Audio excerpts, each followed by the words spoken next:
Kuşlar geldi baharda, lekin nigar gelmedi. Ayrılışın azapları canga aram vermedi. Ayrılışın azapları canga aram vermedi.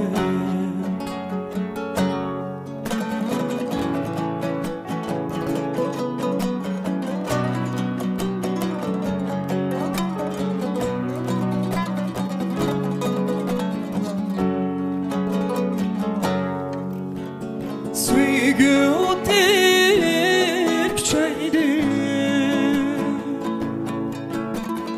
yarı yırakka ketkende esir kıldı hayallar, kuşlar uçup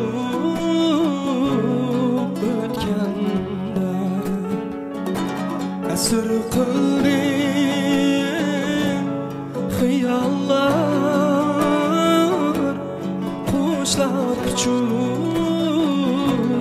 ötkende.